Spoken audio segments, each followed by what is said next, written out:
Hey guys, Kerry Werner here, Kona Max's Shimano team. And I'm bringing you day 2 of Jingle Cross, Saturday's C2 race recap. Damn it.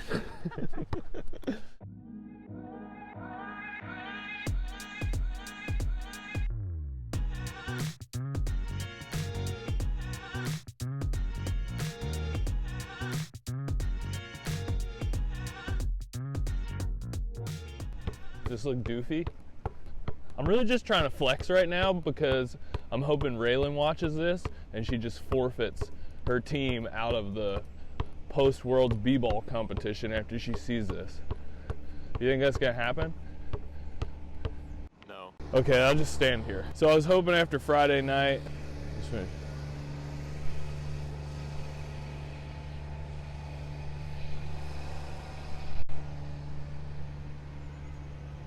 after Friday night's lackluster performance, I was at least opened up and ready to smash it on Saturday.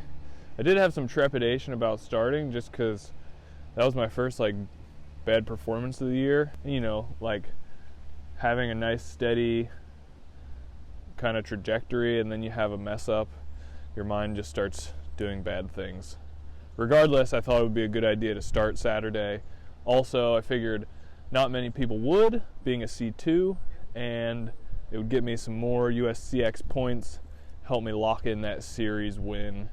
As suspected, only Niels van de Putten, myself, and Gosa Vandermeer were the people to watch out for on Saturday. Yeah, start went pretty well. Set in second wheel behind Niels, and he sent it up Crumpet. Let me step back. This course was basically the same as the World Cup course. So we climbed up Crumpet twice. We climbed up the main climb, then we dropped down, came through the sand, and then just looped back up the backside into the frostbite forest. And that was the second climb up Crumpet. And then we got to do the World Cup downhill before coming back to pit 2 and then looping back through the fairground over to the finish. So Niels led it up Crumpet the first time. I think I pulled out of my pedal right at the beginning. I was able to ride it, but he gapped me, closed that gap down. And that was the gap we had on the rest of the field for the rest of the day. Race was kind of boring from a spectator's standpoint. Niels and I were just trading pool every lap. We would trade pools on the start-finish straight, just kind of building that lead on third place. I know I talked to Gosa after the race, and he said, once he couldn't close that gap down to us, he kind of put it in autopilot mode.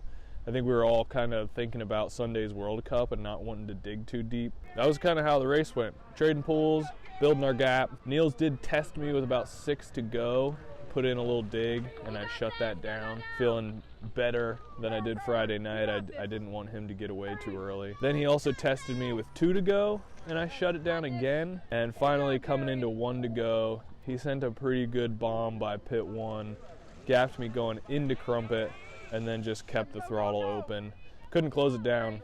Also, in the back of my head, I'm had a bad race Friday, not wanting to dig too deep Saturday with the World Cup Sunday. Once he got the gap, I was kind of well, I'll just settle in for second. Yeah, finished out the race, so I was stoked to get on the podium on day 2 of Jingle Cross. Also, increase my spirits, feel better about where I was going into Sunday's World Cup. And I also feel doing that race calmed me down mentally. If I would have come off Friday's race with a bad race and then straight into the World Cup, I might have just been sitting around all day Saturday thinking about it. But racing Sunday, now I had not necessarily no expectations, but I was less stressed. Also, we got a bunch more time on the World Cup track, so that was a bonus as well. Next up is the World Cup. See you guys that race recap.